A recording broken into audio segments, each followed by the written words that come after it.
महाशिवपुराण कथा परमपूज्य प्रदीपजी मिश्रा यांच्या अमृतवाणीतून दिनांक 26/6/2025 ते 2/7/2025। अध्यक्ष विशाल भाऊ संचेती। ठिकाण लाडगाव चौफुली वैजापूर।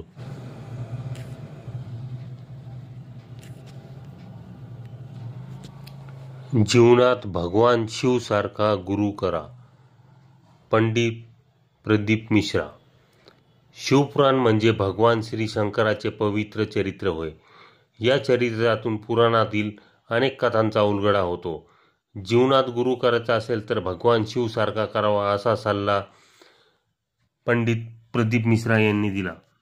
शिवपुराण कथेचे पुष्प गुंफताना श्री महाराजांनी बेलपानाचे महत्त्व विशद करताना चातुर्मासात बेलाची 4 झाडे लावण्याचा प्रत्येकाने संकल्प करावा असे आवाहन केले।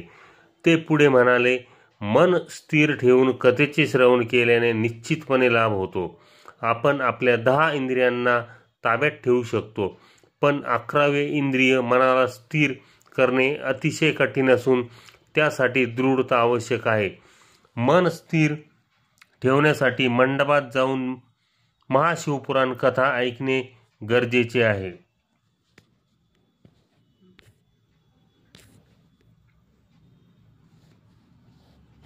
महाशिवपुराण कथा परमपूज्य प्रदीपजी मिश्रा यांच्या अमृतवाणीतून दिनांक 26/6 ते 2/7/2025।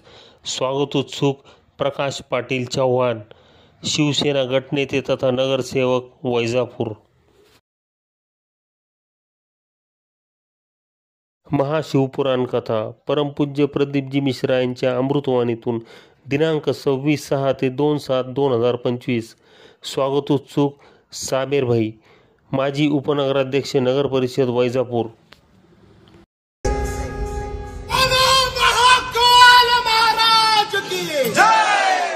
शंकराला माझ्या, महादेवाला माझ्या, शंकराला माझ्या, महादेवाला माझ्या,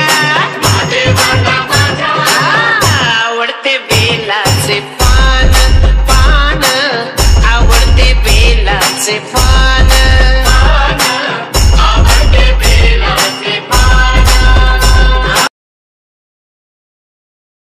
महाशिवपुराण कथा परमपूज्य प्रदीपजी मिश्रा यांच्या अमृतवाणीतून 26/6/2025 ते 2/7/2025। स्वागतोत्सुक साहेबराव पाटील अवताडे, सभापती खरेदी विक्री संघ वैजापूर। महाशिवपुराण कथा परमपूज्य प्रदीपजी मिश्रा यांच्या अमृतवाणीतून दिनांक 26/6 ते 2/7/2025। स्वागतोत्सुक ज्ञानेश्वर टेके, 125 वर्षाची परंपरा असलेले बाबा फरसान। महाशिवपुराण कथा परमपूज्य प्रदीपजी मिश्रा यांच्या अमृतवाणीतून दिनांक 26/6 ते 2/7/2025 पर्यंत। स्वागतोत्सुक उल्हासभाऊ ठोंबरे, व्हाईस चेअरमन दी merchant cooperative bank Vaijapur. Mahashivpuran कथा परमपूज्य प्रदीपजी मिश्रा यांच्या अमृतवाणीतून दिनांक 26/6 ते 2/7/2025 पर्यंत। ठिकाण लाडगाव चौफुली वैजापूर। स्वागतोत्सुक जितेंद्र चापानेरकर, मंडळ अधिकारी वैजापूर।